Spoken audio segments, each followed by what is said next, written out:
All right, so it's 5:30, so we'll go ahead and get started. I know some people are still coming on. I want to welcome everyone. It's great to see some familiar faces and also some new faces. This is the first meeting for this group to start discussing the community's character as well as arts and culture. For those of you who are joining for the first time, my name is Malini Sims, and I'm a principal planner with the town. Myself and Michael Spaeth, who's also a principal planner with the town, will be facilitating tonight's meeting. We are also joined by Paul Milcher, who's the town's Community and Economic Development Director, and all three of us are really here to support you through this conversation tonight. Our main goal tonight is to hear from you. And so really to start, just some logistical things is as much as we want to hear from you, I do ask that you keep your mic muted unless you're speaking, and that just helps reduce any background noise so we can stay focused on the conversation. But with that said, we also would love to see everyone's faces. So if you are able to, please have your camera on. That will help us with our virtual community experience. And I also want to make sure that everyone's had an opportunity to introduce themselves if this is your first time joining us. So if this is your first meeting with this resident working group, would you please raise your virtual hand?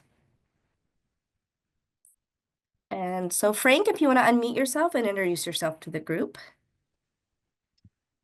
Good afternoon, evening, everyone. I've been here since 2015, 10 years. Frank Lococo, love this town, raised my family here, 2 kids, 12 and 9. So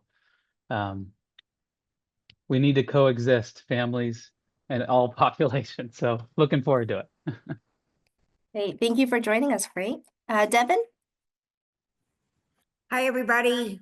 Oops, was that yelling? Thrilled to be a part of this. Turn your mute. Just go. Thrilled to be a part of this and looking forward to seeing what we can all come up with. Great, thank you, Devin. Let's see, is there anyone else that this is your first time joining tonight? Dick, do you want to introduce yourself? Oh, let me unmute you.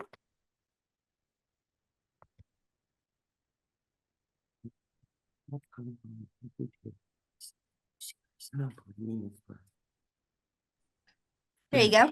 Did that do it? Yep. Thank you. Sorry. I'm turning mine on.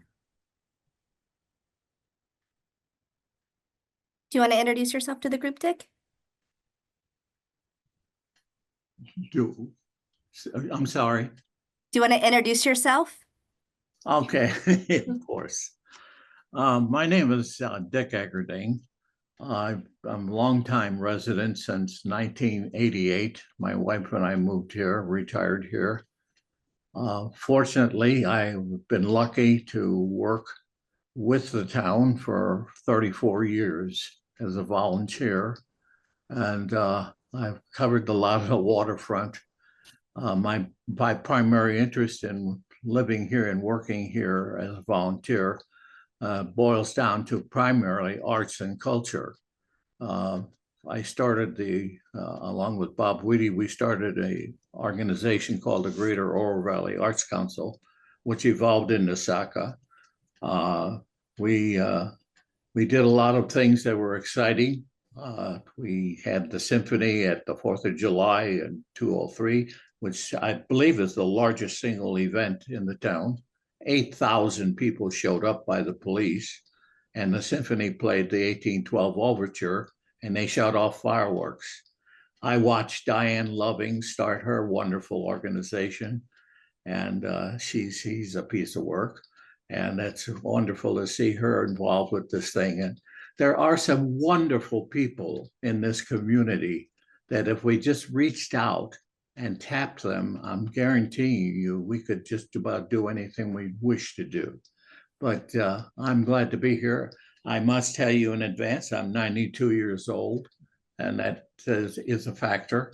It might come into play, but it hasn't so far. I'm mean and nasty and ready to go. Thanks, Dick. Diane, do you want to introduce yourself to the group? I'm Diane Loving. I'm the founder of the Southern Arizona Arts Guild. You might know our gallery up at La Encantada. I've been in this town for 24 years. Dick Eggerding tackled me to be on GOVAC, and I learned from the Muse of Oro Valley how well things can work when you combine a bunch of disparate things to all come together. All ages, all sexes, all interests. So that's what I'm keenly looking at with this. So thank you, Dick. Thank you, Malini. Thanks, Diane. Right, anyone else who this is your first time and you'd like to introduce yourself? If you'd please raise your hand. Okay, I'm not seeing any hands raised, so I'm just have a brief presentation to share and then we'll get to the important part, which is hearing from you.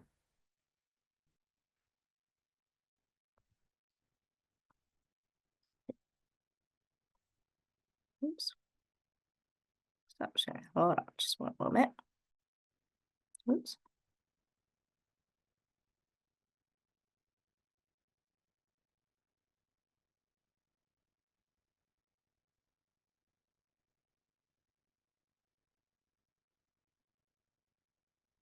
All right. So for those of you who participated in the meetings about safety, some of this information you may recall, but I do want to make sure that everybody understands the purpose for this meeting and what we're trying to achieve here this evening.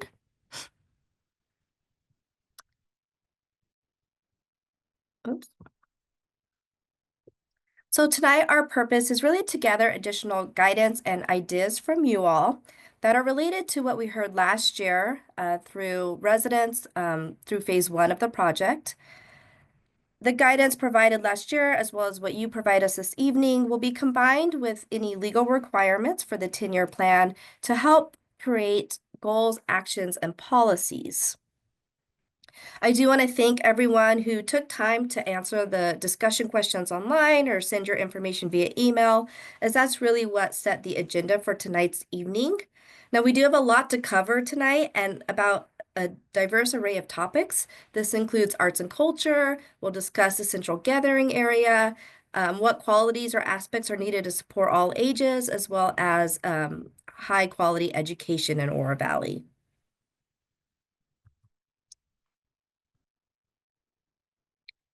Now, the task for a 10-year plan is making sure that the goals, policies, and actions are prescriptive enough to address resident priorities and expectations, yet broad enough to stay relevant over 10 years.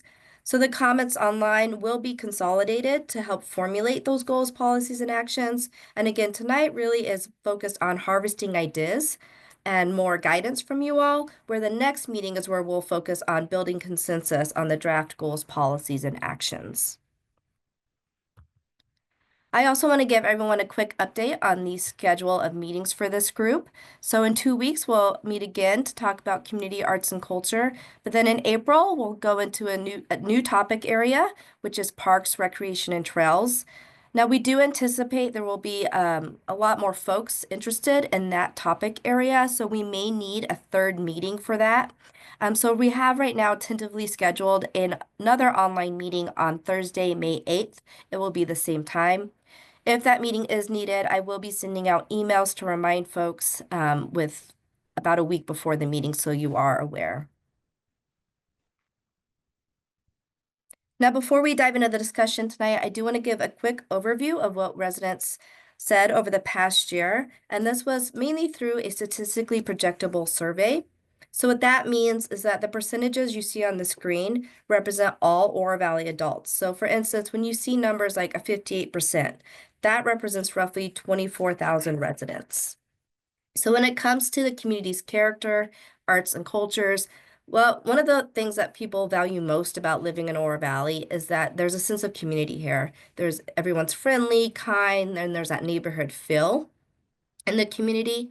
But we also heard that people want more to do here. So one thing is having a central gathering area, a place for people to hang out and have spaces to get to continue to foster that sense of community with shopping, dining, a performing arts center, culture, and elements like that.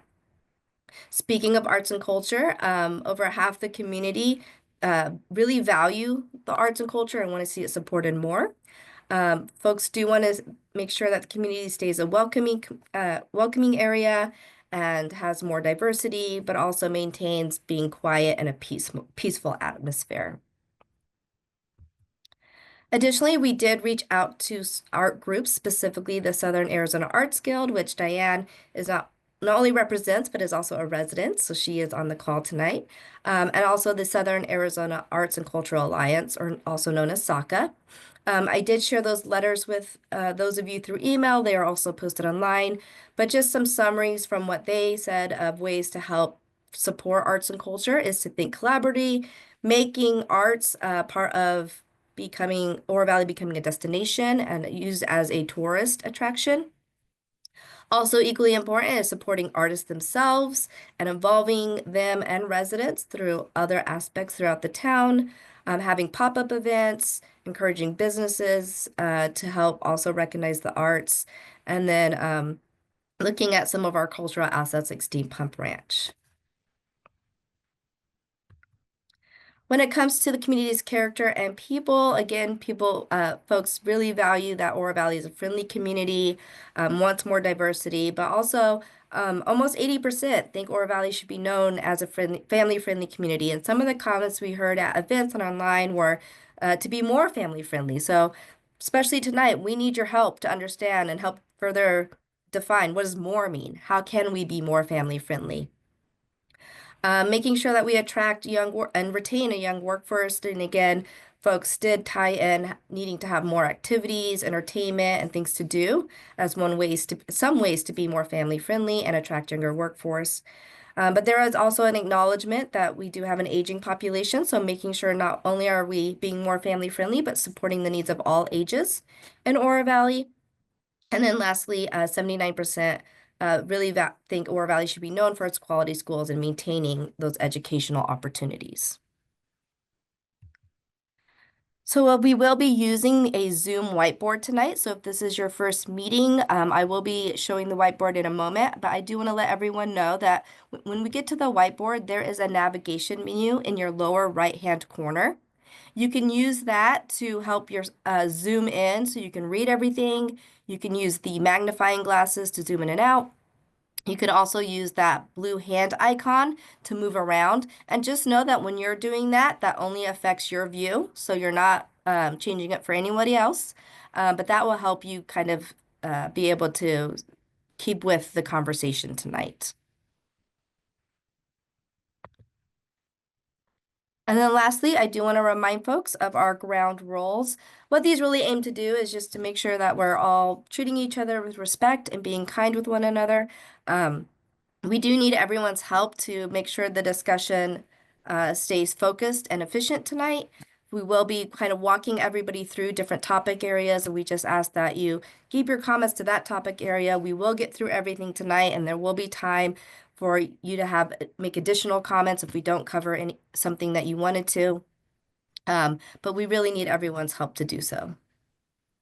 And so with that, I'm going to share our whiteboard, and Mr. Spaeth will facilitate our discussions. Yes, thank you very much, Malini. Can you hear me okay? Yes, we can hear you. Great. For those of you who don't know me, my name is Michael Spaeth. I'm the current planning principal planner with the town of Oro Valley. So Malini's counterpart on the current planning side of things. I've been in the town for about coming up on 18 years now. And I live here as well, so definitely got a vested interest in how things move forward. So before we get started, I would just like to thank everyone for completing your homework and providing us with the comments and suggestions that we put on the whiteboard tonight. Those responses to the online questions have been categorized for this discussion, and we'll get through all this information tonight. But we, again, need, as Malini said, need everyone to stay focused on the particular column that we're focusing on our discussion. You'll hear from me sometimes if we start to bleed over into other columns, just to politely ask to hold our comments and thoughts until we get over there. So we'll start with the blue category this evening to discuss arts and culture, and then head over to the green and orange categories that are focused on fostering a sense of community and creating a central gathering area. We will then go to the purple category to discuss ways to support all age groups, and then wrap up this discussion this evening with the red category with a conversation about supporting schools and educational opportunities. So with that, let's go ahead and pan over to the left-hand side with the blue columns. The responses on the board were to the question, how can OV better support arts and culture? Staff categorized your comments into the following categories. The first is performing or arts center. Partnerships is the second. Tours and events and festivals are the third. Better promotion is the fourth. And then the last one is more focus on arts and culture. The resident guidance that Malini referenced during her presentation is kind of highlighted here in the yellow box. And then some of the existing conditions that apply to this category are also in that box. So, for example, existing conditions would be, 1%, sorry, Malini, that the 1% for public art requirement in code was established in 1999. And I know some folks had questions about whether that was still being done or not. It absolutely is for non-residential projects. We also have Explore OV that launched in 2024, so fairly new, but definitely a great resource for folks who haven't been there. And then great news was that public art tours restarted this year. So Malini, if you wouldn't mind panning us over to the first column there. So what I'm going to ask everybody to do is just take a quick moment to read through the comments that were provided by you during the online questionnaire. And then please raise your virtual hand if there is any additions that you think need to be added to this category, or if there's any clarifications or any omissions that seem to be missing. We're again just trying to gather your input as representatives of the community. So go ahead and take a second to read those. And when anybody's ready, please go ahead and raise your hand.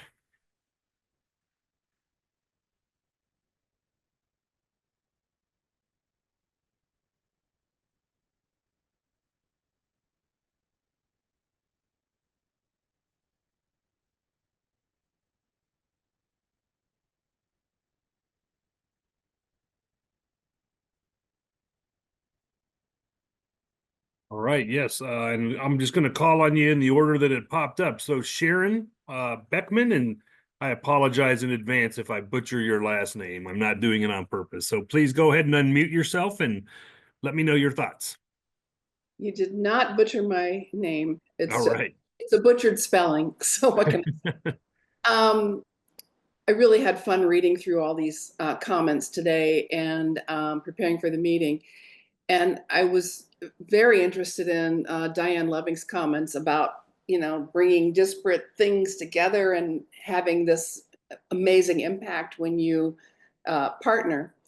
And it occurred to me when I was reading all these comments today, there's an interest in a performing arts center, and there's an interest in a central gathering place. And there's discussion about what do you do with the revisioning of the marketplace.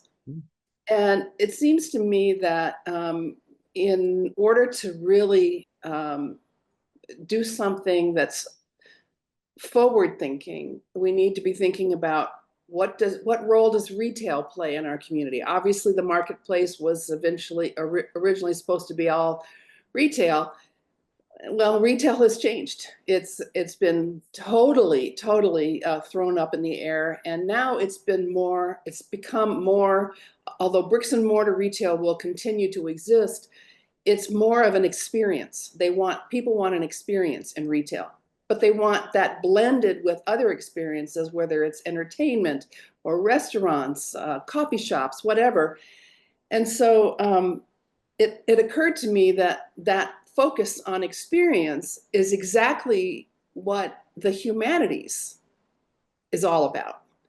So perhaps rather than focusing on a performing arts center, we should be thinking about the Oro Valley Center for Humanities, which is thinking about how you deal with all these disparate ideas from the humanities, which is everything from history to culture and the arts and languages and education, and thinking about how you would combine all of that in a central gathering place that could work well with restaurants and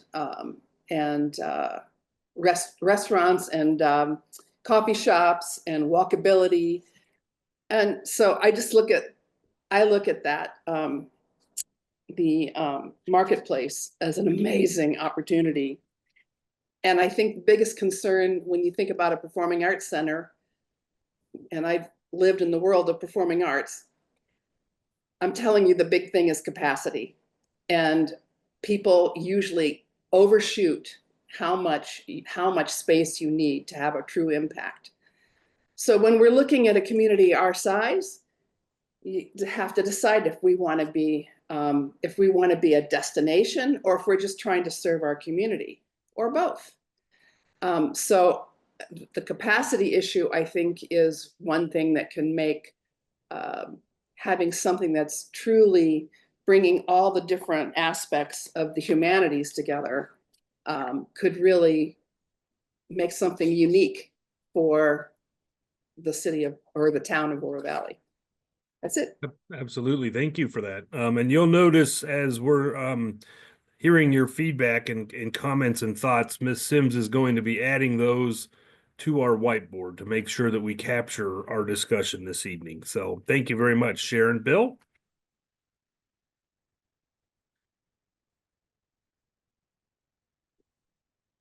Oh, you're still on mute, Bill. Sorry. Sorry. That's okay. On Tuesday, we had an economic development meeting in which a number of things are up there about a performing arts center and what it means to developing businesses and of course, sales taxes, etc., for the town. So if you ever want to see what, there are several columns in there, so I don't want to repeat, except there are a number of us who have formed a 501c3 in order to explore and ultimately seek donations to get a feasibility study to some of the questions that you asked, Sharon, in terms of feasibility for what? What are we talking about? Are we talking about a 1,500 seat amphitheater and then a smaller performing or stage issue, or campus that goes to all the different arts, and maybe even changing the name to arts as opposed to performing arts? But we've been working on this now for several months, trying to figure out just where we are. And we do have an entity that we feel, once we have the money, would give us the feasibility study that we need to look at the various location possibilities. And then obviously they would come in and talk to the stakeholders, all of us, in order to look at what is feasible. The idea of it certainly is right on target for making us more of a destination for that type of thing. That is what we've been talking about. Doesn't mean this is where we'll end up, but is in fact a destination place that would draw tourists and into the hotels and into the various entities that will benefit from that. We have working with HSL and others to look at how get this going. So we will see this go on for a while. I want you to know this is, we think, and everybody we've talked to, a real addition to our town. We have been known for one of the reasons Judy and I moved here 19 plus years ago was because it had GOVAC, the Great Oro Valley Arts Center, because of the dedication to the arts by the town of Oro Valley and its residents. And we have continued that with a public art thing that Dick Eggerding talked about. But we need, I think we are, a lot of us in the town have said that's what makes the quality of life here really a different. Our commitment to the arts really different than many other places. So that's why it's in here in more than one place, because it will help the financing. It will also help the quality of life. And both for us, if we want to go, or for others who will come and visit. Thank you. Okay, great. Yeah, thank you very much, Bill. Emily, is it Veris? Varish, but yeah. Veris, oh, Um, sorry. Thanks. It's okay. It's a weird last name. So I actually have an interesting take on this. My father-in-law is Laszlo Varish, who was the conductor for the Tucson Pops for a very, very long time. So I have spent many, many an evening at an amphitheater and seen many bands perform and practice. And I would say that I think it would be really amazing to see an amphitheater addition to the Oro Valley Marketplace. When you attend a concert, you want to get dinner beforehand, you bring your family. It's really a big attraction. And so adding an amphitheater to that place, I think, Sharon, you had a great idea. Like, people want an experience, and reimagining the marketplace in that way would be something wonderful. I don't think it needs to be an indoor location. Those evenings underneath the sky, you have your fall concerts and you have your spring concerts, and they're wonderful times of year. I know we have some concerts at the Riverfront Park, which are nice, but the stage is not enough. If we want professional musicians and we want people who have played their whole lives to come and play, it needs to be a well-established, well-funded center. And then behind that, if you really want an amphitheater, you have to also fund the musicians who need to be paid to come play at those concerts. So if we're going to build the Performing Arts Center, then there has to be some funding behind having those musicians come and play and donate their time and skills, or any other performers. I favor musicians, but a stage is a stage for many more than that. But so my thoughts are something at the marketplace, an amphitheater would be wonderful. And maybe some grant funding behind actually paying people who would then perform on a regular basis in that area. Okay, great. Yeah, thank you. And thank you for joining us. I would also point out too, I know not everybody has raised their hand, and that's perfectly fine. You can also add your comment to the chat function at the bottom of the screen if that is more comfortable, more your style. So both are fine, and Malini will grab those comments and put them on the board as well. So yes, Sharon, I see your hand is back up. Yes, I just wanted to kind of come back on, first of all, Bill, I want to get a hold of you. So, because I'd like to be involved in your 501c3 effort. But You are very welcome. I love what Emily said about the amphitheater, because this last summer I went to Tanglewood in Western Massachusetts. Holy cow, what an experience. And it's in the middle of nowhere, but it is something very special, because it's a destination.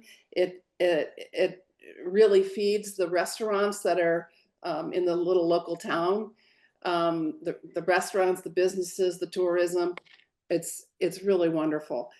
My thoughts about a humanities center is combining, performing, focusing on history and culture and the arts.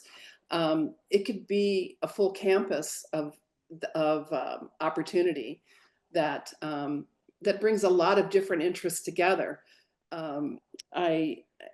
Even something that, and when I look at the educational attainment numbers in this city, I would think that the community would get behind something as big as a humanities center that included performing arts. When I look at the economics of this city, this is a well-off community, certainly more so than the average community in Arizona. And yes, we are a retirement community in a sense, but we need to stop thinking ourselves as a retirement community. We've got to stop. And I want to talk about that more later, and about my own personal experiences on why that's not a good thing to think of ourselves that way. We need to serve people of all ages. So anyway, I'm excited. And I wanted to say, Bill, I'd love to connect with you and see if there's anything that I could do to be involved as well. Okay, great. Thank you. Bill? Yeah, well, quickly to answer Sharon, absolutely. Let's contact each other. It might be easy for Malini or Michael to give you my contact information. As I'm not sure how we communicate otherwise, but yeah, and to the points, some other points, we are looking at the marketplace as one of the options.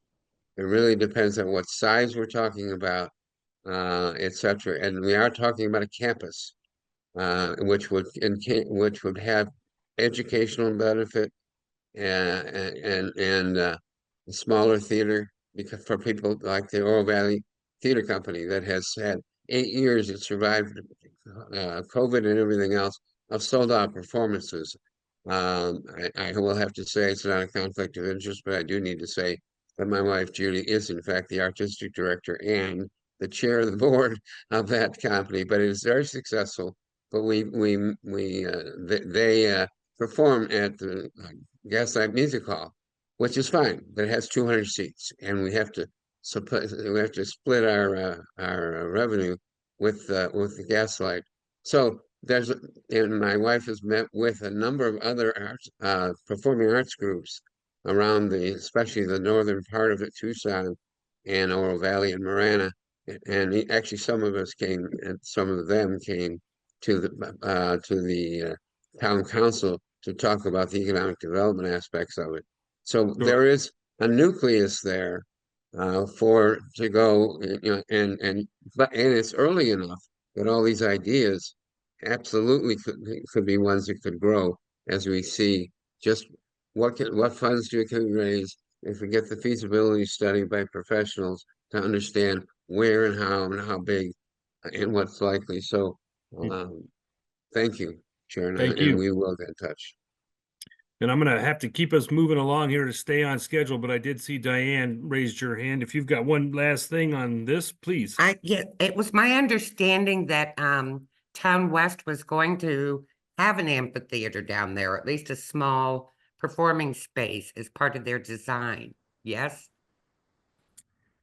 So part of the design does call for a courtyard that would allow for concerts and things of that nature, but it's not an amphitheater, I think, as Okay. what most folks here are envisioning.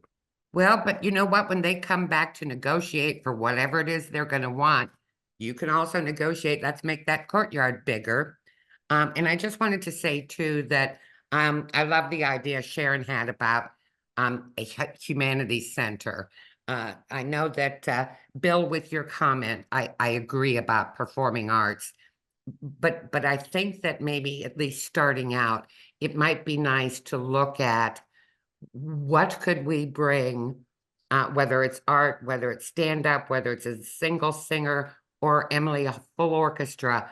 And I would guess that retail, especially if we focus on the marketplace, would happily come along to help support it, as well as schools, because there are a lot of performers at schools that we could avail ourselves out in this town.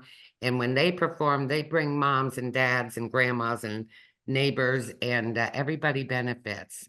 So negotiate with Town West, whatever they want. We want something too. Okay, sounds good. Thank you. Frank, did you have something real quick on this? I really got to get us moving along, but if you do, feel free. Yeah, no, super quick. I love it. My kid goes to Spotlight Music Productions. It's a local theater thing. They go to different churches. That's a local organization that could use it. The families struggle with indoor, and the reason we love indoor is because we're here in the summer, right? And there's always weather. I think having both, I love the outdoor amphitheater, but having an indoor option that's multifaceted, like Diane just said, something that is versatile. So I'll leave it at that. That's it.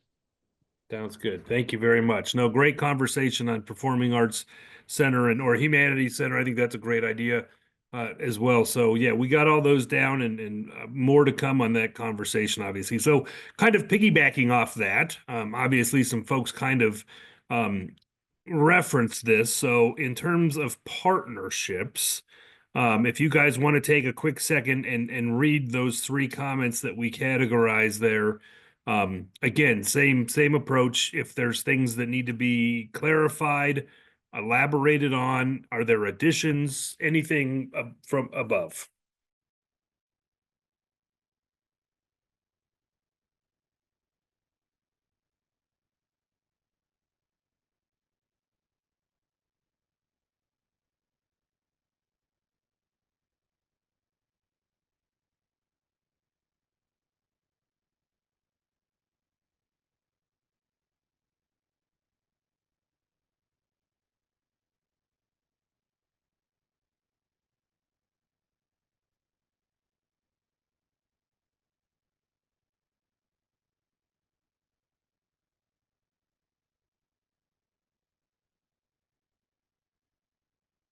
And it's not a given that there will be questions or clarifications. We can certainly move on too, but I did see, there you go, Sharon, just in the nick of time. Please go right ahead. I guess I didn't really see a whole lot beyond Oro Valley in terms of partnerships, and back to the idea of Humanities Center, you could partner with the U of A because they have a whole center on humanities. Of course, it's the academic part of that, but it would be a wonderful thing to partner with the University of Arizona on that kind of a center. And the only other comment I had was there was a comment about using only vetted Oro Valley artists for public art. I'm not sure how I feel about that. I think vetted by Oro Valley, okay, but only Oro Valley artists. I think if what we're trying to be is a destination, I think we need to be thinking a little bit broader than that, because certainly we have Oro Valley artists here, but they have access to the entire Tucson metropolitan area, and we want those people to come see us too for a variety of reasons. So anyway, I don't know what that comment for sure meant, but maybe I'm misunderstanding what it meant. Well, and actually, I'm going to ask: is Devin Sloan here tonight? I'm not sure if she is or not, or he. Sorry,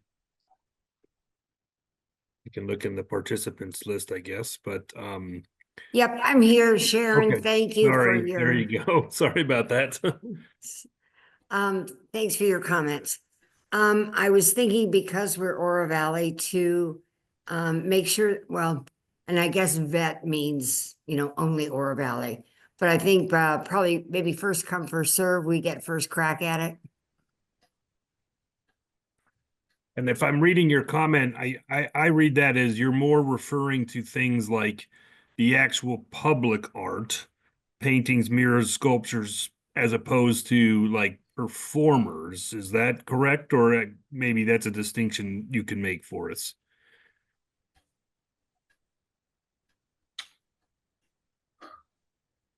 Oh, she's got something else going on. Okay, no problem. Or at least that's how I'm reading her comment, and it may or may not be the case. But Bill? I don't have anything else to say. No, did you hear my question? Sorry, Devin. You might not have heard my question. That's okay. We'll move on. No, I didn't. Oh, okay. Well, I was just trying to clarify. I'm reading your comment as, preference for Oro Valley artists for public art, like paintings or murals or sculptures, not necessarily for performances or performers. Oh, absolutely. Okay. Yes, for public art. Got it. Okay. Just wanted to, and Sharon, you still may be at the same place. I just wanted to make sure that was clear. So Yeah, we definitely need a village for the rest of it. okay. Thank you for the clarification. So Bill, or yeah, Sharon, if you wanted to follow up real quick. just in response about public art, I've been down this this valley before, where there's competition on with art and with public art, and in a community that had opportunities to be to do some amazing things. I managed to get a pretty big grant for a public art project using an artist that came from another state, put together an enormous proposal for it, and it was absolutely stunning. Building a highway overpass and making it into a piece of art. And the local artist shot it down because they wanted to paint pictures of cactus on it.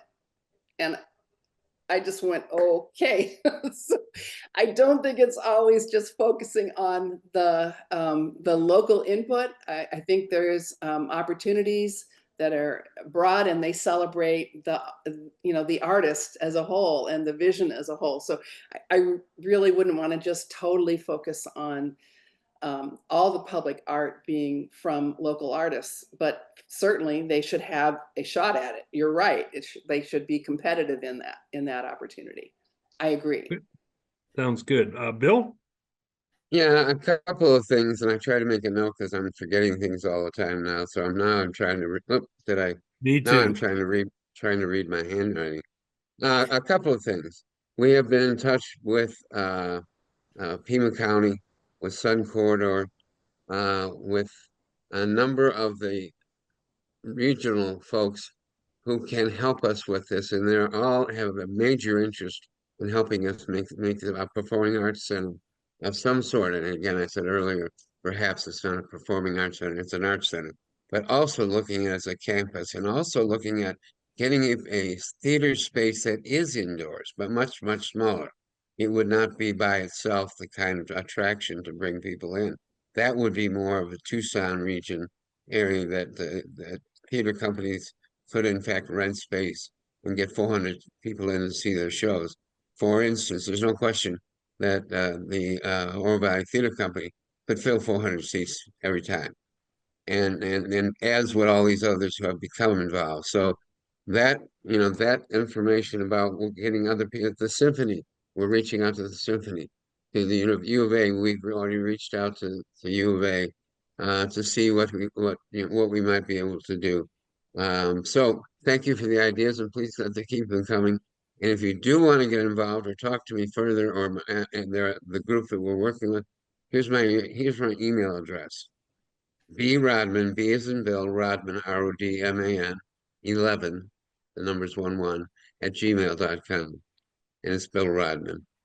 Okay. So please, if you're interested, please let me know. And we're gathering supporters and ideas.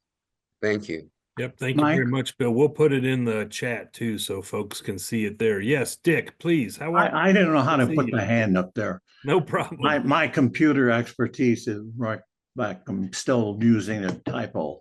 At the expense of sounding braggadocio, I was the co-author of the 1% for Public Art with an employee here of Jim Copas. And our intent at that time was to develop a relationship with all of the Southwest and to bring artists of some quality into Oro Valley. And we did have a success rate for a long time. And we also had at that same time an opportunity to work with the schools, and we had summer youth art projects building, if you will, public art. Public art is one of my pet projects, and I have some pet peeves about it, but I won't share them here. But we have lost some of our drive, and I'm sorry to see that. But what Bill is going to do is, if we can get that center, it will reinstate, I think, a deeper interest in things that are of nature of experience culture. I am also concerned a little bit about the fact that people don't realize that between Saddlebrook and River Road, there is no theater, if you will, or performing center bigger than 750 seats. At one time, we had 10 years of symphony concerts here in Oro Valley, and we were using the high schools, and they only, seats for maybe 500 at the most, but we were sold out every year. And unfortunately, the symphony we couldn't keep it up. And so they went to larger areas. So all of this evolves around the Performing Arts Center. And if you can get the Performing Arts Center, then you have some opportunity to draw. And I'll just say one other thing. Bob Weedy, God rest his soul, the former opera singer, and his wife, we did make an attempt to do something about a Performing Arts Center, and we did some research, and the town allowed us to do hearings, and we had 100, get this, we had 126 stakeholders who would use a Performing Arts Center. That's amazing. And it included schools, colleges, everything, anything you could imagine which you need a center. But Sure. It's amazing. I could go on and on. Excuse me. No problem. Thank you, Dick, very much. All right.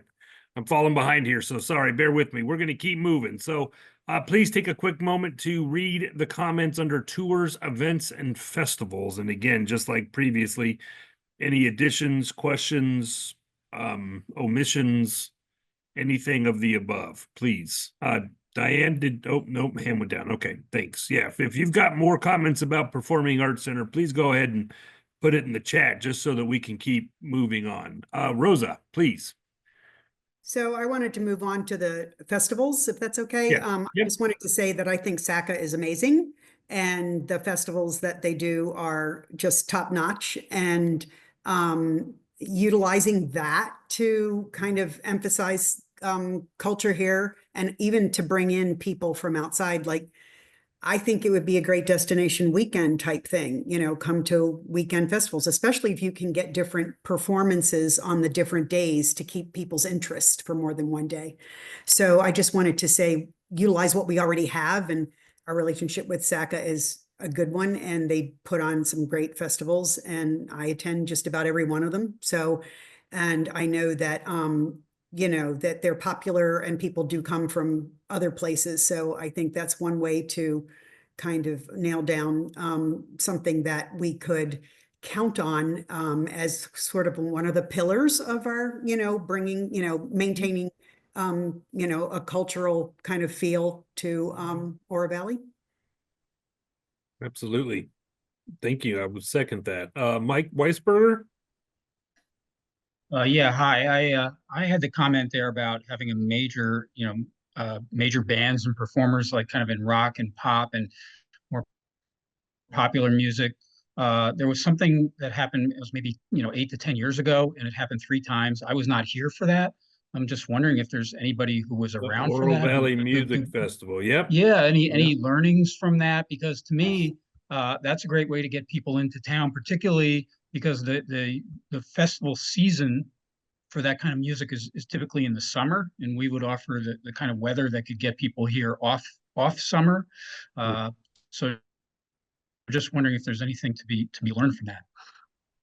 Yeah, I actually got to go to 2 of the 3 years, and it was a fantastic event. It worked out really well. The one key challenge I know as of off the top of my head is that it was held at the driving range of the Vistoso, what is now the Vistoso Trails Nature Preserve. So I don't surmise that those 2 things are probably compatible. So you would probably have to find a new location that was big enough to be able to have that. But yeah, I mean, I think if you asked town, we would love to have more stuff like that. And if memory serves, I believe that was organized by a concert promoter who actually lived in Oro Valley and had some relationship with those folks. So yeah, I'd love to get something like, yes, Miss Sims, anytime you raise your hand, you go to the top of the list.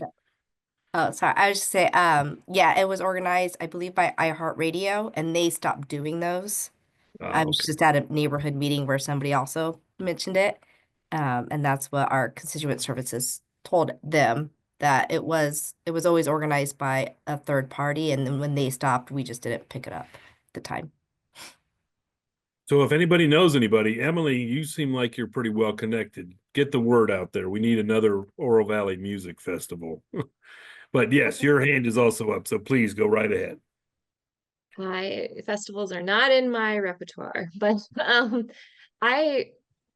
I was gonna say, so Steampunk Branch has some new awnings with misters coming in, and I was wondering, I don't know if those are available to be rented out by festivals or any of the arts groups. No? Good Anybody question. know? I might defer that to, I know Paul Melcher is here. He's, obviously that's taking place of the old wood one that got knocked down, right? So it's Permanent. primarily for the farmer's market, but if it's not Saturday, yeah, I'm not sure. Paul, do I you? think Yeah. I think they're permanent, Oh, aren't they they? definitely are permanent. Yeah, Yeah. absolutely. Yeah, the concrete footings got put in and I think they're almost done. I'm just not sure if Paul knows if those things are available for rent or not. And Mike, I'm not sure. I just know that they're finalizing the electric and the misters for everything, but I'm not sure exactly when those go up for rent or what the details will be. It'd probably be best to check the Parks and Rec site for that to get better information. Yeah. I'm on the Parks and Rec board, so I hear about it, but I hadn't ever heard if it was available. And that seems like a really valuable space now that we've paid for the misters and the awnings and the permanent space. Yeah. If we're gonna have some sort of festival, it's really a nice enclosed area.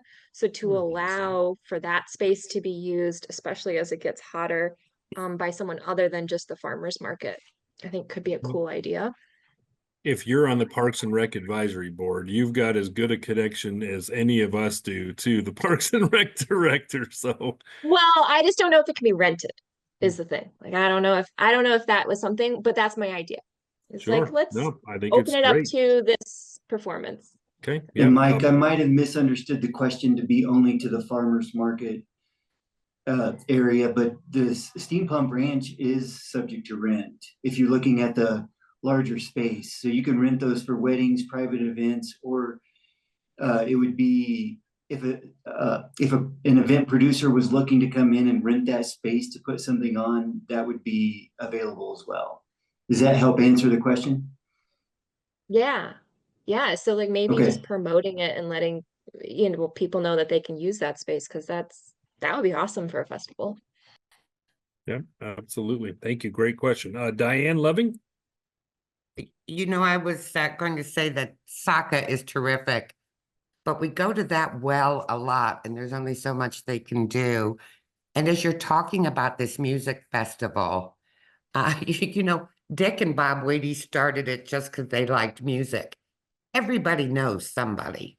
And I wonder if it would behoove us if we're thinking, definitely music. I believe in music with all my heart.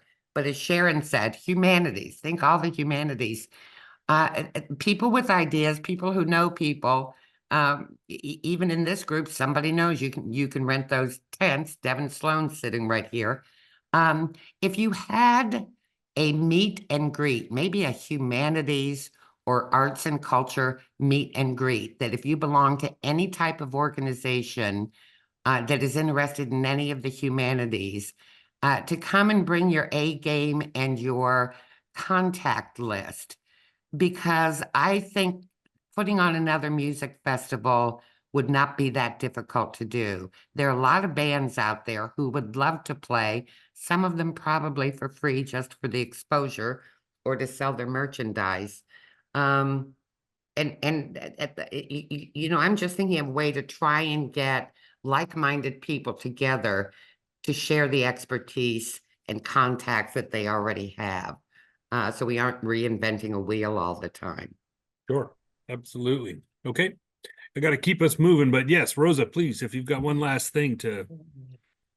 Yeah, the music festival was in my backyard. They didn't ask us. The Saturday night venue was so loud that the dishes in my kitchen cabinets vibrated because the speakers, and then the second year they faced the speakers the other way because so many people complained. I mean, like literally the house was vibrating. It was cool though, but I mean, yeah. So, and I also heard they didn't make any money. The town didn't make any money by that venue. So yeah, it was 3 years and it was in my backyard. I wanted to say you can rent Steam Pump Ranch. I've done it and you can have live music there. I had a band. I had alcohol. It wasn't easy, but you have to go through various departments, but in Oro Valley to get a full venue. But and they may have streamlined it by now because I gave them a lot of suggestions. But yes, you can rent Steam Pump Ranch and have an event there. You can have a band. You know, it is and it was, you know, it was an evening outdoor event, and the town will provide even tents and security. And so yeah, you can rent Steam Pump Ranch. I've done it. Okay, great. Thank you.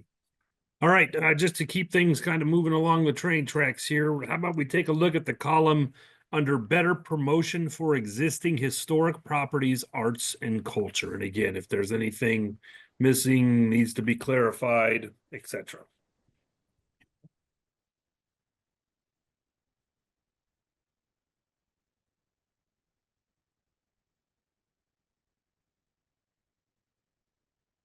Yes, Bill.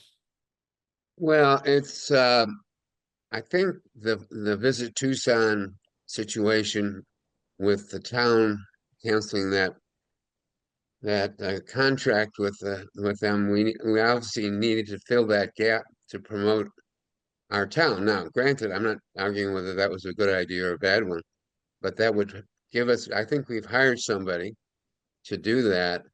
And however, I understand that that person is not just promoting the kinds of things that bring people into the town.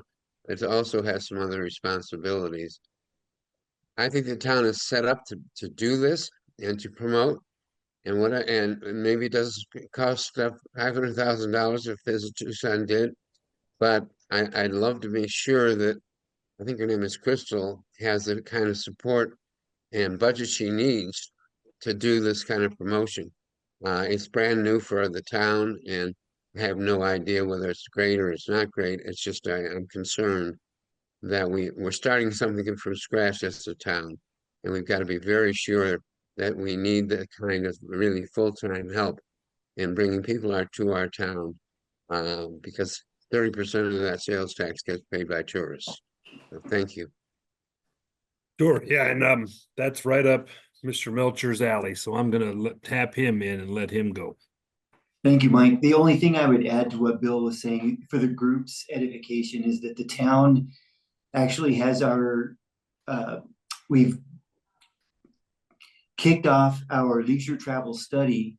To Bill's points, yes, in an interim, we're doing what we can to promote everything through Explore OV, the website and the app, and I'll drop those links into the chat here later. So yes, when we get through, we're anticipating that effort will take 6 to 8 months. Then we'll have a better sense of what strategies that we should be pursuing from a leisure travel perspective for Oro Valley to get the best bang for our buck. Okay, great. Thank you very much, Paul. Yes, Frank.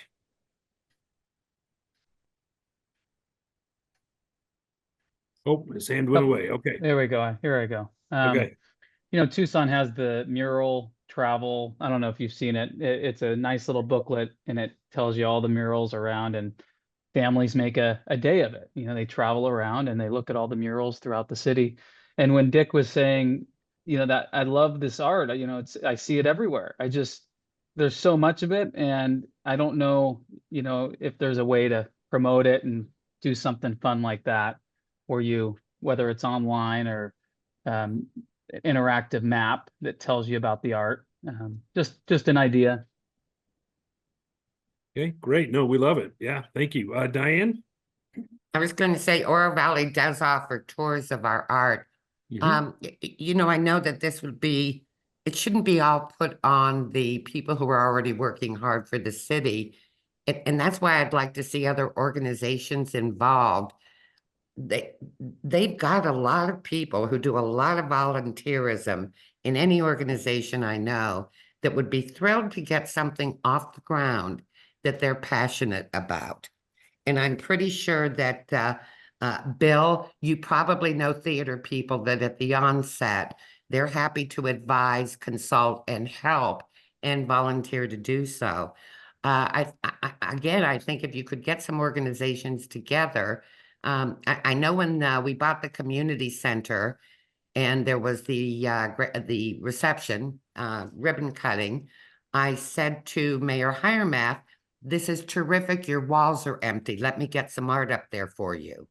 And he let the Southern Arizona Arts Guild run with it. We took it over. We put the art up, we take it down, we do the rotations. And there are a lot of groups that would be thrilled to have the opportunity to make things happen. Yep, absolutely. Great. Thank you very much. Okay, now that we are done with the blue, we're going to move on to the green first here, which is your responses to a question that is, what does the town currently do to foster a sense of community? So the responses were categorized into two columns, which are outreach and engagement, and then events and programs. So again, if you'll just take a quick moment, and these two are small enough, if you want to just go ahead and read both of them together, we'll combine them in an interest to save time. And then again, let me know what, omissions, additions, clarifications that might be necessary.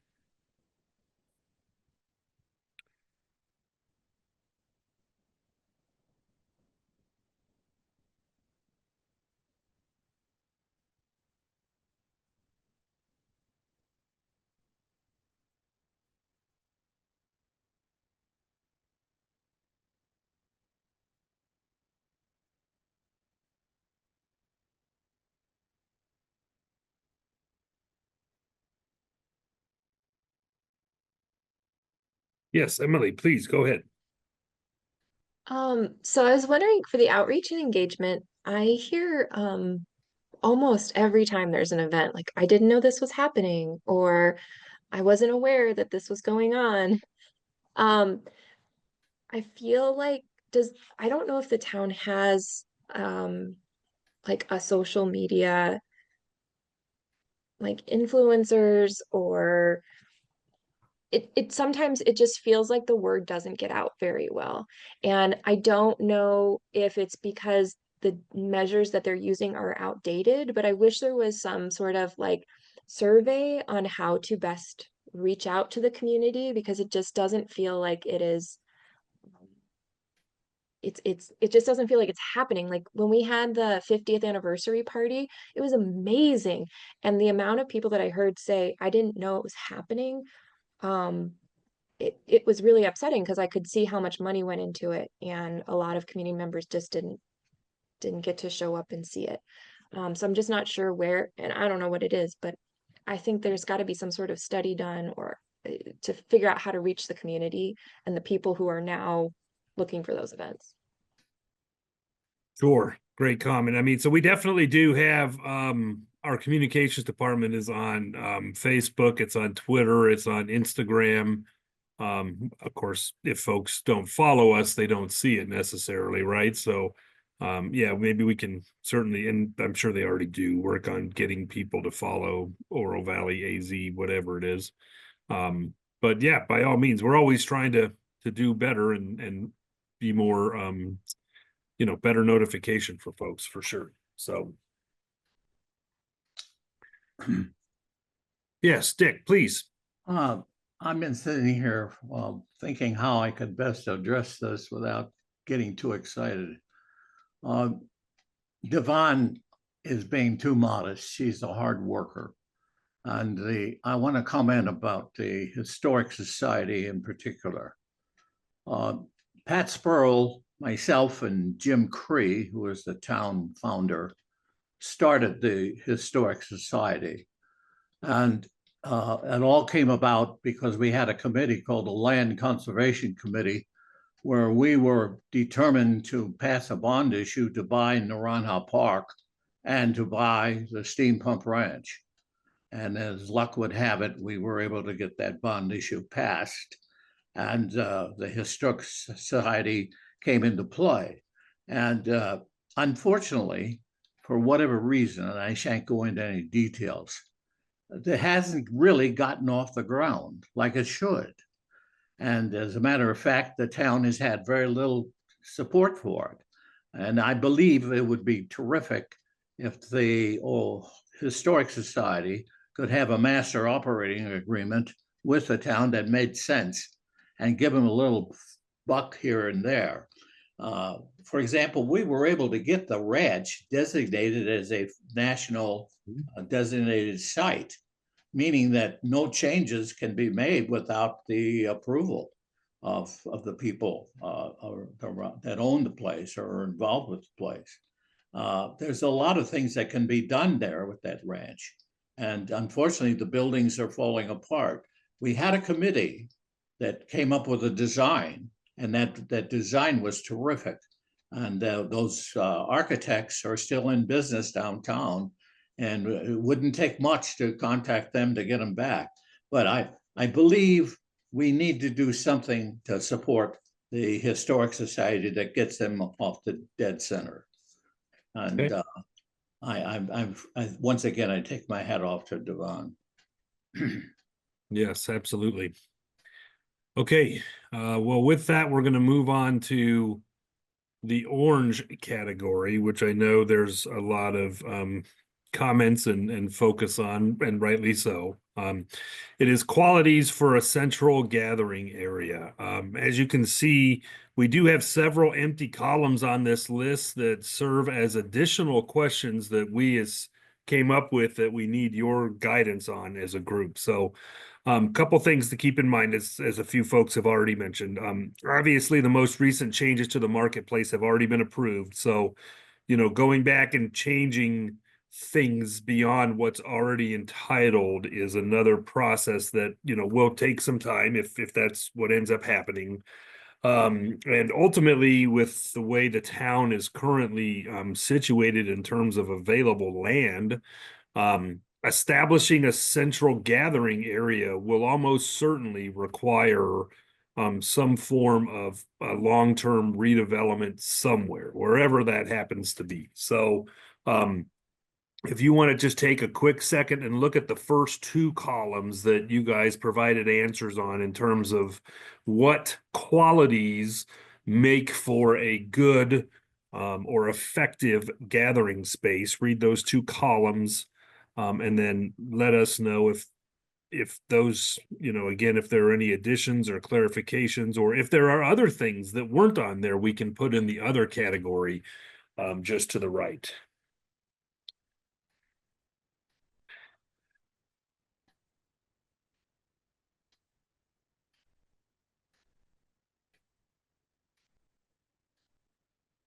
And obviously it goes without being said, there are no wrong answers. So we're just wanting to get the group's thoughts down here. So yes, Sharon. Well, as you say, when you're establishing where is the heart of the city, that creates all kinds of issues that have to be thought through. If you're trying to create a destination, then you have to think about traffic. Yep, Sharon, Think sorry, about- could I ask you? So that's going to be my next question. Yeah. I was just trying to get a sense of what qualities make for a good gathering space. So in terms of they're walkable, they're accessible, they have some flexibility. Are there other things? That's what I was going to get to. Okay, I'm sorry, then please go right ahead. About accessibility, which is a big word, because there's so many ways to access a site. And traffic is obviously an issue, especially when you've got a major north-south road that goes alongside the mountains, and it's crazy. Oracle is crazy. But you also have opportunities because we have bicycle trail and part of the Huckleberry bike loop. That's amazing. And have we ever considered the accessibility internally within the community, so that the community itself is all connected through an alternative transportation mode like biking or even golf carts, for Pete's sake, just something that takes you off the road and gets you to where you want to go without having to get in a vehicle. That was just my thought. Sure, yeah, no, absolutely. So alternative modes, absolutely. Frank? Yeah, just Sharon's spot on. I envision, and the marketplace, it makes the most sense because it's connected to the loop, right? I envision going out of my house. I'm up by Red Mountain and Tangerine around there, Copper Creek area, and riding on the loop with my family and going to a concert or going to have dinner and riding back, whether that's in a golf cart or a bike. But I mean, how you can still do it now, but it's a little dicey in certain areas. So how do we look at those areas and improve access? And it'll solve, some of the traffic, and then you can do it on the Oracle side as well. Needs some, or yeah, Oracle that way, because there'll be a lot of entrance there in Tangerine. But it makes a lot of sense. It's connecting the city and livability. I put in my comment, I understand there's hotels there, but we don't have a lot of real estate options for actual owning property down there that are actually going to go to the restaurants daily and have that lifestyle. So just a thought. Sure. Loft living. I've lived in Santa Fe, New Mexico, where they actually had residents on the top level and their shops and restaurants at below, just being creative with that. But I understand it may be too late to develop. Well, it's never too late for good design. Come on. We planners never give up hope. Well, I mean, okay, so yeah, right. So inevitably the conversation about what good qualities of a central gathering area would lead to, right? The marketplace, I know, was a popular topic, and we'll definitely get to that. But if I were to pose that fourth box there to each of you, and if the marketplace is your answer, that's fine. But where is the heart of Oro Valley? If you were just drawing a map on a circle on a map of where, like, the ideal central gathering place, or kind of typical Main Street, I guess, but that, if that's in what's in your mind, right? Like, where would that be in Oro Valley? Bill? Yeah, I think there's several answers, or at least suggestions in that.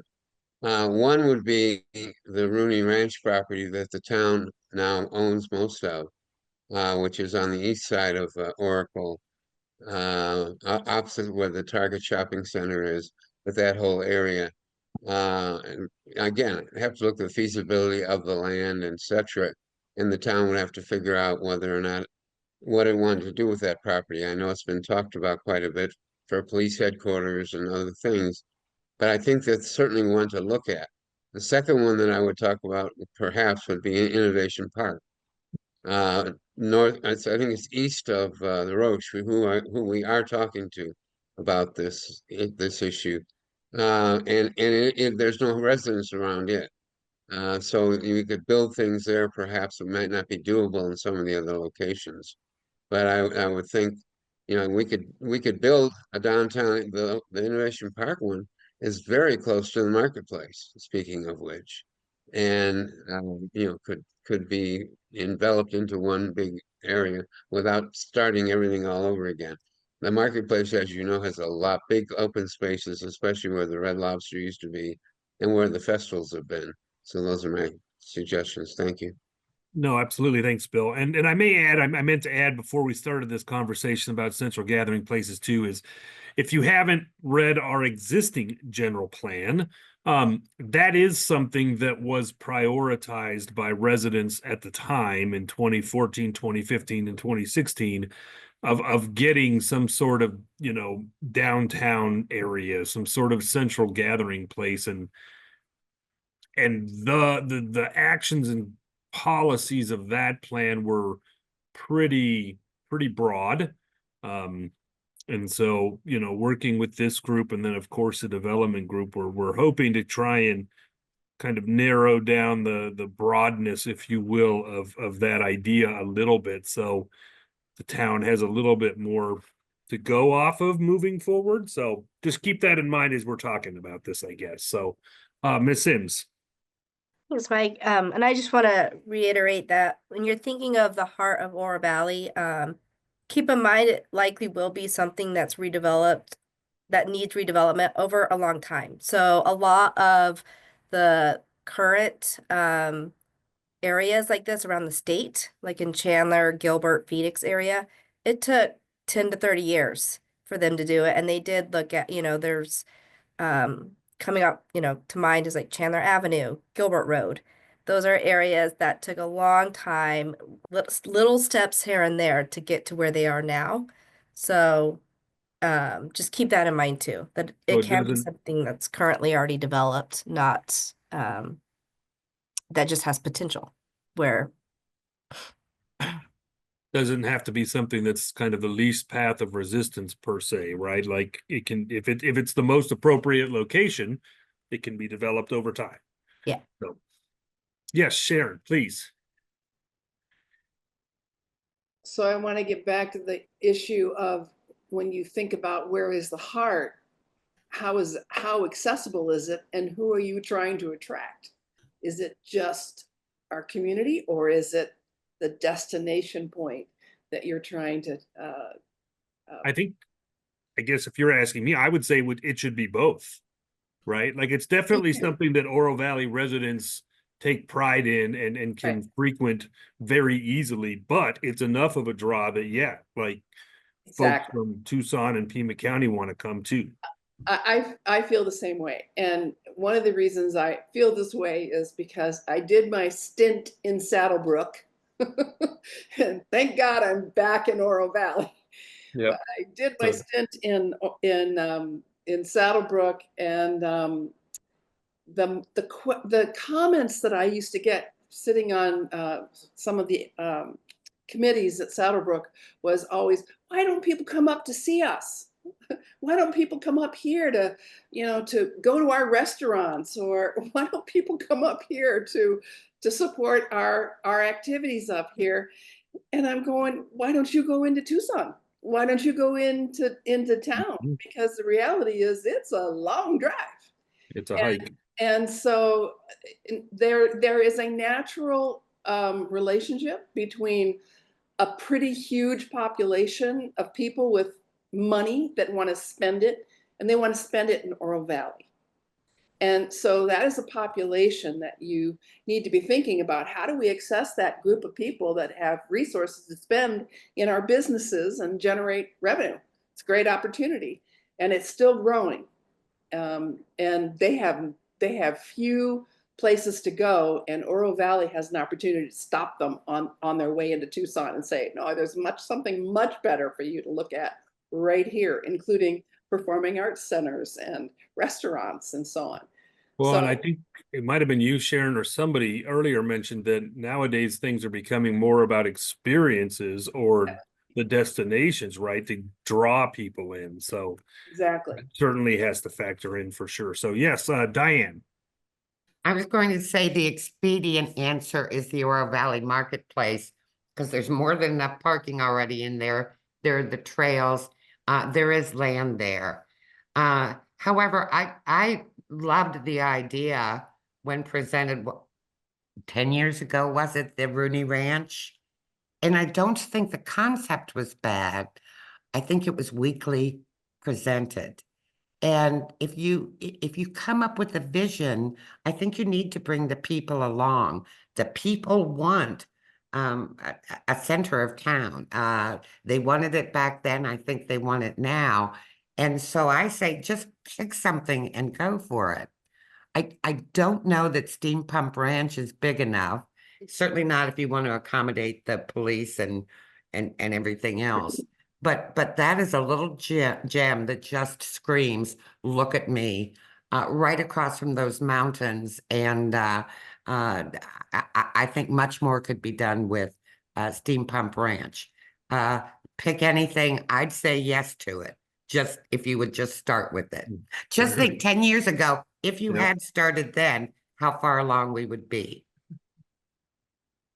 And I'll apologize in advance. I've just noticed we've got a torrential downpour at my house here, so I'm hoping it's not too loud. If folks, it's too loud, Malini, let me know and I'll mute myself. But okay, well, kind of carrying that conversation on. Obviously, the bulk of comments that we got were about the marketplace, but what about the idea of multiple is or what's is the group's preference that there's one kind of intentional centralized gathering space, or could there be multiple spread throughout town serving different areas. I mean, obviously, if you're going to have a performing arts center, that's going to be at one, right? Not in multiple places probably, but that's something to consider too, is, you know, we have enough geographic area. Is there a need for multiple of them? Sharon, please. Yeah, there we are. Okay, so yes. There's nothing wrong with having like a master center with satellite opportunities that are close by. And let's say you had Oro Valley Marketplace redeveloped as our center, but you've got connectivity, whether it's through the bike path or through other ways of connecting with Steam Pump Ranch and eventually with Rooney Ranch. I mean, it just takes an imagination, but I don't see that there's any reason to pour all of your eggs in one basket, but you probably should have one like center and then satellite centers that connect. It's all about connectivity, whether it's through walkability or bicycling or golf carts or cars. I think we have to have alternative ways to connect our community. Okay, great. Yeah, thank you very much. Any other thoughts in terms of whether one makes the most sense or there could be multiple spread throughout town?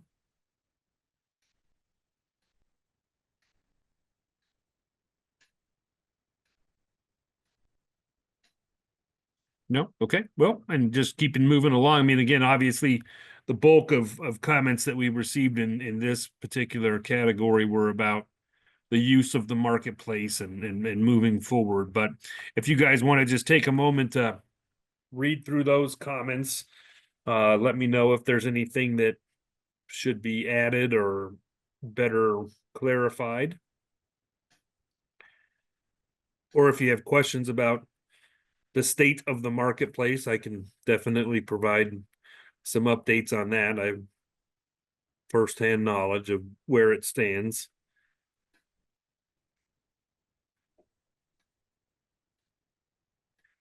Yes, Brenda, thank you. I saw that question. So there's definitely some space catty corner to the post office on Tangerine and La Cañada. Now that is zoned for commercial right there at the corner. So you know, when the market demands for that to be something, that could certainly be a great spot for something.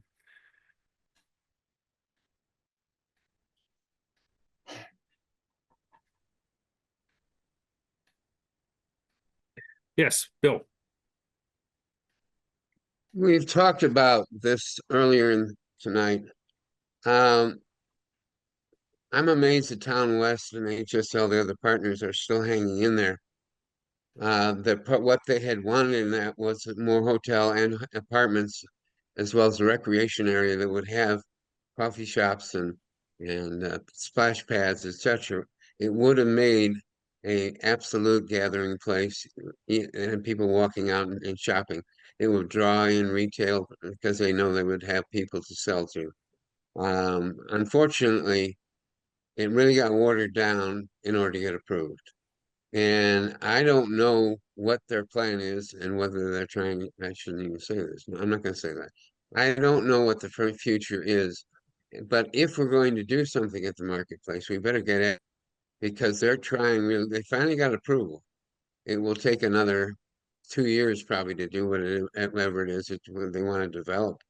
But it again, if that vacant Innovation Park property is closer, we could attack that end of the marketplace as well. It is a good place. I mean, it's not central, but it's certainly central enough and has open space and parking, as other people said. So I certainly would support trying to look very carefully, but also asking the town to be as expeditious as they can be. I was still on council when we were almost ready to approve it with more hotels and apartments and etc. So we thought that was going to happen, and that was now what, 3 or 4 years ago. So we've got to get off this and help that marketplace to be what it can be, and that really starts with the town being as expeditious as it can be and getting the approvals that we need as it goes forward. And if that group that owns Marketplace thinks it needs more, then we ask the town to say, okay, please look with good intent to the Marketplace to help them do what they need to do to bring customers to their shops, etc. Thank you. Okay, yeah, thank you very much. And yeah, I'm gonna have to keep us moving, but yes, Rosa, if you've got one last follow-up there. Yeah, I just wanted to say, I attended all the meetings on Marketplace, and I think what it boiled down to was who was going to pay for it. I believe that the owner wanted to be capped at 3 million, and the location of the center location is in an area that was going to have some exploration needed in order to make it an area that was usable space, because it was like a kind of a bit of a ravine in there.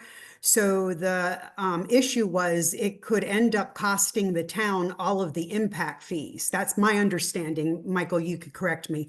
But what the owner of the property wanted is for the town not to be capped.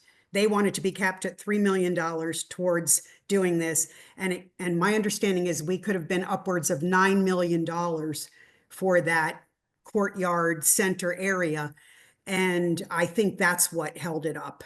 It was just the cost of it, because that was like an environmentally sensitive land area that was going to be repurposed. So it wasn't really like knowable until they got in there what kind of cost was going to be involved in turning that into like a flat area with the drainage. They were going to have to do some things with the drainage. That was my understanding. So it was more like who was going to pay for it and whether the town wanted to forego that much of their impact fees, because the whole purpose of doing the rezone was to have some benefit from the impact fees. And there was also the legacy of the Vestar agreement, the EDA, that didn't end up granting us as much as we thought. So I think that was the reason why it didn't go forward. But they did agree on some things to put there, but it was a much smaller effort on the part of the developer, and mainly just to be able to swap out the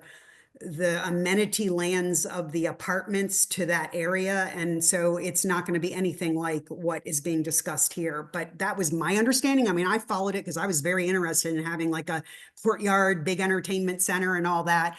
And but that's what I think it boiled down to, where the location, because that was that central location, and then what was going to be needed to turn that into that area.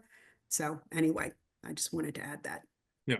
No, thank you. And I mean, I do know, yeah, cost obviously was a big factor there. So, all right, moving on, just to kind of keep us moving on the train tracks here. I realized I'm slowing us down. So, moving on to the purple area, we're going to talk about our community, and how it supports all ages. So, there were 3 questions related to this topic that were categorized in all the purple boxes below. The first was, how does the town currently support all ages?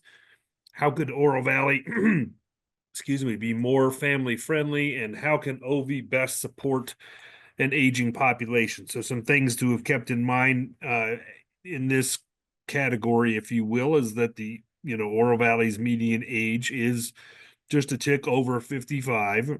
And just under 50% of all OV residents are between 25 and 64. So just some figures and facts to keep in mind as we kind of move through here. So if you want to take a look at the first purple column there, in terms of maintaining engagement through programs, events, and boards, if you take a look at those comments and answers there, and let me know what you guys think, if there's any additions, changes, clarifications.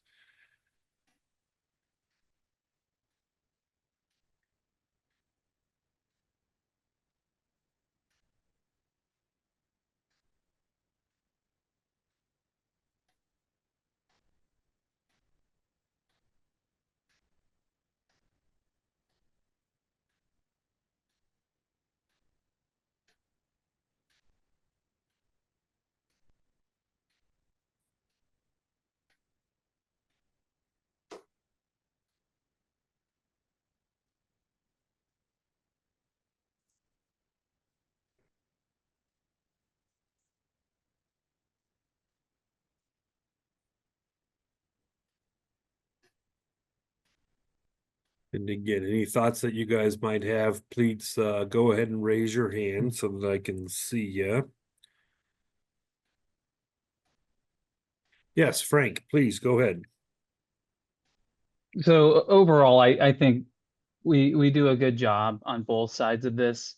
Of course, having a family, I can speak a little bit more to that, but you know, just a lot of the families I know, it's summer's the challenge for us. So what, you know, anything, and I know it's hard because not, you know, we all try to go on vacation, but having more indoor options and we don't have to go into it because I'm sure it'll be a different meeting. But I was talking to the founder of Sporting Chance, right? Sporting Chance is a indoor basketball facility. It was a nonprofit that started that. That's how the funding was. And it funds itself by people renting it out, leagues playing. And I'm not suggesting that for Oro Valley, but I'm suggesting, again, a multi-purpose indoor space. And I, you know, this again, community center, I don't think is a 10-year plan for us. Our existing one does not. I think that Oro Valley deserves better, and it could be something, you know, that's multifaceted that we can all use, including the aging population. That's a lot there, but it's really just thinking of indoor options. We have the outdoor facilities. We have the Naranja Park, which is great. Just keeping that in mind. And I don't have all the answers. I'm just voicing that need. No, absolutely. I appreciate that.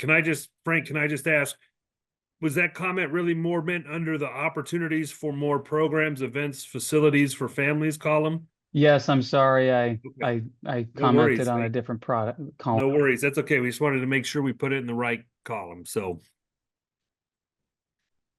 but in terms of maintaining engagement through programs, events, and boards, does anybody have any thoughts or comments? And if not, we're happy to keep us moving along.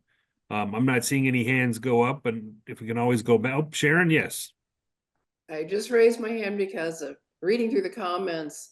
There were pretty significant commentary about the use of the recreation center, and that it wasn't really friendly to families.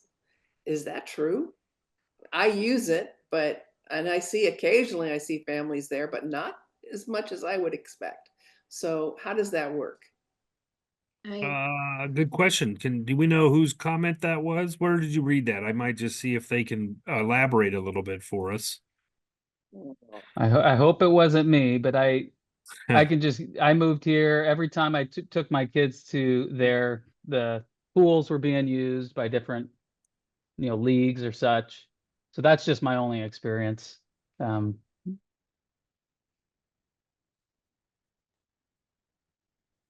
Let's put it this way. If you've had a challenge at the rec center with your kids, please let me know. Was that you, Mike, or Emily? Either one of you both got your hands up.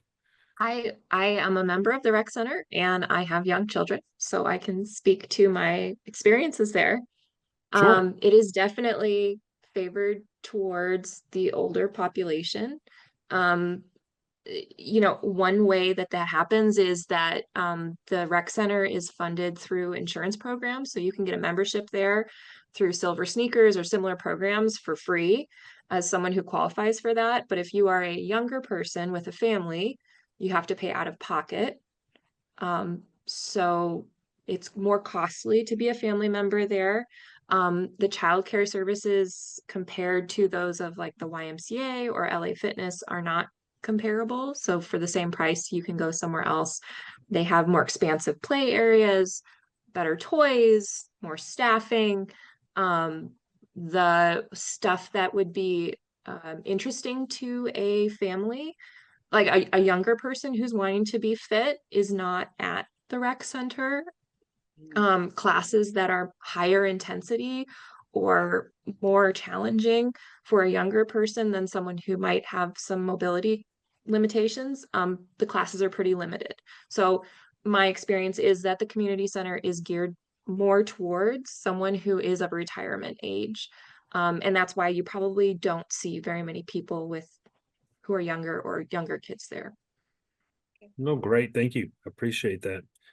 Mike Weisberger, please. Yeah, just to follow up on that. Well, Emily's made a comment about, seeing Oro Valley develop a board specifically for family and children matters, which I think is a great idea.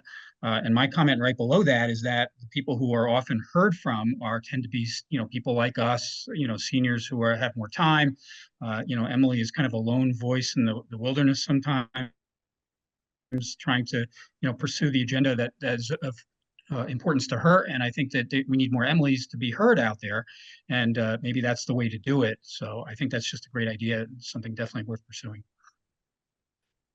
Okay, great. Thank you.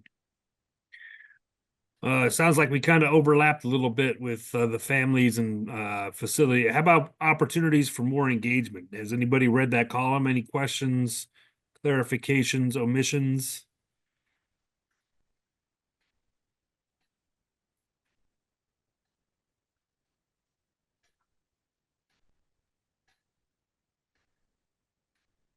All right. Well, I'm going to keep us going. Mike, did you raise your hand again, or is it just still up? Okay, thanks. Now that we're to the opportunities for more programs, events, facilities for families, is there anything else to add beyond what we've talked about at this point? And it doesn't obviously just have to be at the rec center. Anything? Mike, Yes, Dick, please. yeah, I hope the group will forgive me. I'm talking too much. I'll be fine. We just, as you well know, we just completed construction of the memorial at Naranja Park, and it's been received very excitingly. I wanted to point out that that monument was built with citizen funds only. There was no tax money involved in it, and it was all pro bono or tax money from citizens. And it's about a $3.5 million project. And the exciting opportunities are just now beginning to open.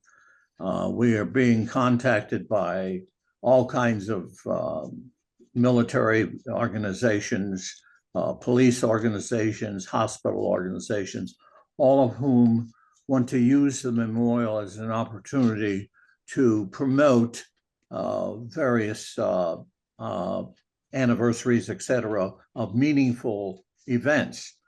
Classic. The Chaplains Corps of the Army contacted us.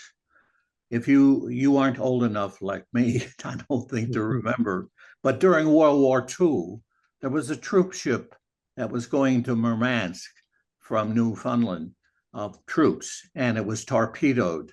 And as the ship was going down, they ran out of boats to put the troops in, and they ran out of the life jackets. And there were 4 chaplains on board. And the 4 chaplains gave up their jackets to the GIs, and they went down with the ship singing "Nearer My God to Thee." They want to come out and use the memorial as an anniversary of that. Oh, very cool. Celebrated. So I just wanted to pass that on, and we're very, very excited. The memorial itself will have a group. We will continue the group. We're an LLC, and we will continue to provide all the support that we can, but it will belong to the town. And it's really quite exciting. And I'll say no more about it. But no, thank you, Dick, for mentioning that. I appreciate that very much as a fellow veteran. So, Emily, yes, please. Okay, I'm sorry. I think you can tell that I'm pretty passionate about this part. Great. By my extremely long comment. So I gotta be, and I don't mean to bring my frustrations to any of you, but I am just so frustrated in this area to have, like to give an example, to have Naranja Park, such a beautiful park. In my community of mothers, we know that Naranja Park is completely unusable for my kids. Like the play space is completely unusable for my children from March to October because there is so little shade. you don't see one child on that playground. The splash pad's awesome. And I had my daughter's birthday party at the splash pad in June, but not one child could step on that playground. And the fact that that entire thing was built and the town promotes it as like this amazing space, but the community of mothers knows that it's not. And so the frustration in my community, and that's one example. I mean, like, who decided to put one swing for kids on for the entire play space? There's one swing for bigger kids to swing on. That's no, no one builds parks like that. It is so frustrating. I really feel that there needs to be more voices from my community on these types of decisions, because a mom would never approve that. A mom would never approve for any sort of park without a shade. And it's so frustrating to live in the community and then feel like it's described as a retirement community, or that you should go to Marana because they're going to have the sports program for the 5 and unders, or the Marana Community Center is going to have kids swim lessons. You should drive. Over the summer, I drove all the way out to Marana High School because that's where my kids could get swim lessons at an affordable cost. We have a great community here, but there is just so little support for our group, but we are here and, we need it. Being a mom is hard and we can't show up to the meetings like this. So it is just so important to me. And I No, it's great. apologize. No, don't be. Hey, we've got kids, we get it. And that's why we're doing these on Zoom so that folks like you could participate. So yes, Miss Sims, you raised your hand. Yeah, I actually just want to maybe ask a clarifying question for Emily, because I hear you and I see your comment about having a board for families, but that was my concern, is knowing parents that it's hard, especially in the evenings or during the, just to get any time away, right, to do a meeting. So, I mean, I guess to clarify, do you think, I hear you though, maybe it is more, I don't know, even project specific or something. Like, it would have been great to have parents maybe more involved in Ronha, and I don't know if they did.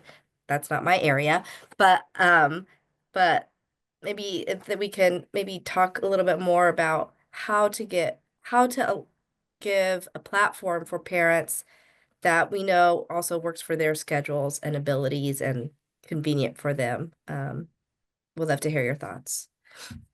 You would have to change the format. Like I struggle to get to the Parks and Rec Board meetings every single time, even though it's like 4 times a year. It is hard for me every single time. So yes, you would have to change the format, something like a message board or something like a virtual meeting with something pre-recorded that people can watch and respond, or an email thread. It's going to have to be reimagined to be accessible to that group of people, because something like this is very hard to do. But I think the effort is worth the outcome. Yeah, absolutely. Well, and I hope, if you haven't already, when we do the Parks and Rec resident working groups, that you're part of that for sure. So when's that again, Malini? Or did it happen already? Nope. So those are in April. And I really appreciate your comments, Emily, so we could get those down and make sure we're using platforms that are accessible to folks. Yeah, absolutely.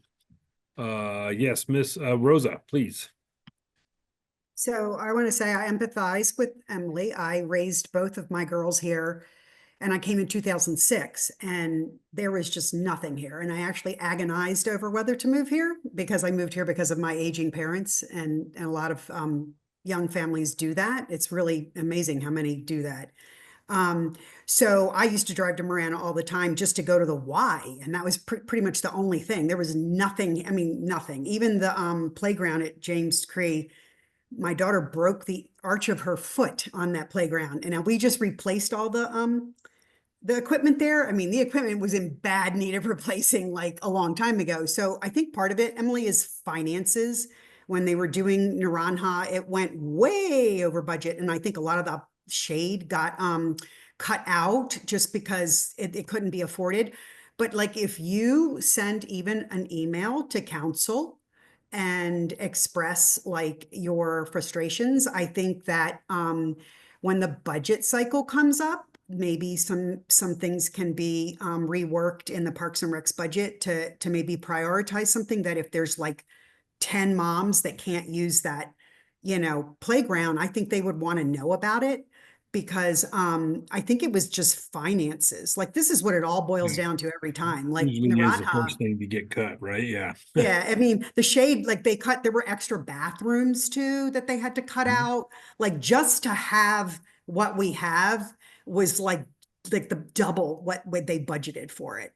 So, because it was quite a hefty amount of money. It was a $25 million bond and half of it went to Naranja, but then they had to add another like 10 million onto it. And they only got $1 million in grant money. So it was a tough thing. And I know because I followed that thing all the way through and I was sad to see that shade go because I remember when I had my kid, like when I first moved here, I was like, wow, is it hot in the summer? And you Hey, definitely. Rosa, sorry, we got to keep moving Sure. along. Did you have something else? No, I just wanted to say that, you can email council at any time and you don't have to necessarily be at a meeting and then ask when the items, you can also sign up to get an email whenever council, an agenda is posted. So you can just kind of skip through the agenda and see if there's anything on there that you're interested in. And you don't have to attend the meeting, but you can watch the video after and then just email council. Like, I mean, it's just a way for you to be able to give some input because it's basically all happening in that council chamber. That's all I Yeah, want. absolutely. No, thank you very much, Rosa. And sorry to cut you off. I'm doing a very poor job of keeping us on That's track. So, okay. Sharon, you have something real quick? Yeah, real quick, because I really empathize with you, Emily. I have the same issue when I first came to Arizona or Oro Valley, and when I came back to Oro Valley. It's with the thought that we really need to be more balanced in the voices that we hear and how we develop as a community. We can't market ourselves as a retirement community. We'll never get families like yours to live here if we market ourselves and think of ourselves that way. We'll never get the kinds of businesses that we want here to generate the kinds of revenue that we need to do more things if we market ourselves as a retirement community. I came here from Surprise and Sun City West are the 4th largest density of senior citizens in the United States. Scottsdale is number 3. The other 2 and 1 are in Florida. If we don't start thinking about how we reach out to young families, we're going to hurt ourselves in the long run. And this shade issue in Naranja Park is huge. It's huge. Agreed. Oops. So I thank you for bringing it up. And I really felt those comments when I read them this morning. So thank you for bringing it up. Yep, absolutely. All right. Well, in the interest of time, we're going to combine the next 3 purple columns to see if there's anything that needs to be added, clarified, or cleared up. So between housing and employment opportunities, as that serves in terms of supporting families, programs and social opportunities for older adults, or actually all 4. How about that? Transportation for older adults or maintaining quality medical services. So any comments you might have on any of those 4, we got about 12 minutes left in our meeting, so we got to keep going if we can.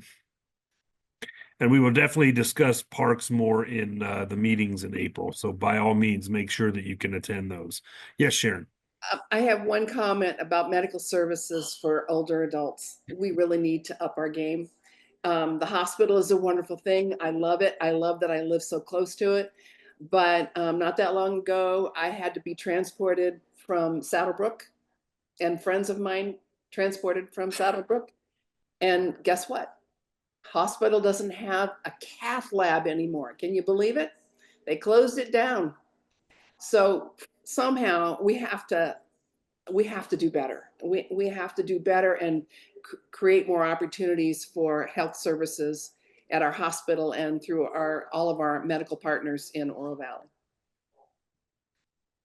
All right. No, thank you very much, Sharon. All right, with that, we're going to move on to our last category, the red category, which is quality schools and educational opportunities. So I'm just going to combine all 3 of these The first, of course, is promoting and maintaining existing high quality schools, partnering with schools for OV-centric programs or field trips, and establishing grant opportunities. So if there's any, again, any additions, clarifications, anything that seems to have been missed, by all means, let's talk about that. And I think somebody, while you're reading these, somebody earlier in the chat had, oh, sorry, Melina, yeah, go ahead. Or no, your hand was just up. Oh, I was just gonna ask, I'd like to hear more from Emily about the grant funding and just kind of more of what you're thinking there, so we can clarify that comment. You know, I think when I was thinking about this was more like mental health support for kids in like those services, because I know that like having a social worker on campus is a very challenging thing, and honestly it's a huge deal for schools to have support for mental health. But in any area like the arts, like that we've talked about, all those needed areas are being cut in schools. So it'd be, if we really want to have high quality schools, things like arts, extracurriculars, mental health, all of those areas would be great to have grants from the city that can provide for the schools. Thank you, Yeah, appreciate it. thank you very much. Brenda, please go right ahead. I typed mine in earlier, but it really is important to the parents who have kids at Innovation Academy, which is an amazing STEM school. And Oro Valley is just so lucky to have it. But these kids have no place to go that continues the STEM focus unless we move to Marana, which my son will, phase out of the school in 3 years, and we're already wondering if we're going to have to. So even like a school within a school, if there's any way to expand the land there at IA and include middle school or something, I just don't know that anyone's taking a look at that. Yeah, actually, I think it was your comment that I saw in the chat earlier, so I'm glad you raised your hand. So right, so obviously, and we can certainly add that on here. Obviously, that's an amphitheater school district, STEM school, right? So it would be obviously working with them, through them, to try and figure out. And obviously we hear from them a lot in terms of whether there's enough demand for certain things, whether it's STEM or just a regular middle school. We, in Rancho Vistoso, there was actually supposed to be another middle school and another high school that were originally planned that ultimately got axed because there was not enough of a child population, which probably goes back to some of what Emily and Sharon were talking about in terms of the retirement community. But yeah, absolutely working with Amphi to kind of plan in the long term for those things.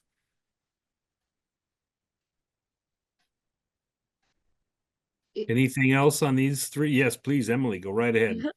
Is it, so just off what you were saying, is it possible to also request that Amphi reassess the child population in Rancho Vistoso or within Oro Valley? It seems like our demographic has changed since the opening of a lot of these schools. Yeah, I mean, that's certainly something to take a look at as part of the general plan for sure. I mean, so like the high school was axed probably, I want to say maybe 12 years ago. And then the middle school was maybe half that, 6 to 8 years ago. So right, to your point, I don't know how much of the demographic has changed in those two time periods, but they may have. Yeah, IA is definitely full and there's a waiting list for it. Sure, yeah. And I would bet if there's a IA middle school, then that would probably be filled up too. So yeah. I mean, I know one of their big factors, just like Rosa mentioned, is a lot of that comes down to cost too, right? So, right. But yeah, by all means, let's put that on this and include that in our thoughts as a group for sure. So, okay. Well, I'm not seeing any other hands up. So with that in mind, is there anything we missed? Anything you guys would like to add or clarify? If not, I can turn it back over to Ms. Sims to yes, Sharon. Well, I don't ever want to miss an opportunity to compliment the staff for what an amazing job you've done at assembling this and making this a really great conversation. So I really wanted to thank you all for putting this together and giving us this format to that really gives us all the data that we really need to have a really gripping conversation and very frank conversation. So I very much appreciate that. And I also want to thank all the folks that are in this group that have worked so hard on the arts and culture of a community, building this community. You've done an amazing job. And there's no such thing as perfection, but we strive for it every day. And that's why we're all here. So I just want to thank you for all everybody's participation and particularly staff. Thank you. Absolutely. And Brenda, we saw your comment there, so thank you much. We'll add that onto the board as well in terms of partnering with some of the school newsletters to get the word out on things. So, okay, well, thank you very much. I appreciate everybody's patience and working with me as the facilitator. I'll turn it back over to Ms. Sims as some closing thoughts. All right. Thank you, Mr. Spaeth, and thanks again, everyone. I mimic Sharon's comments. Really appreciate the discussion and everybody being respectful of each other and just also being very open with your conversation tonight. Give a lot of useful items for us to start using to craft those draft goals and policies.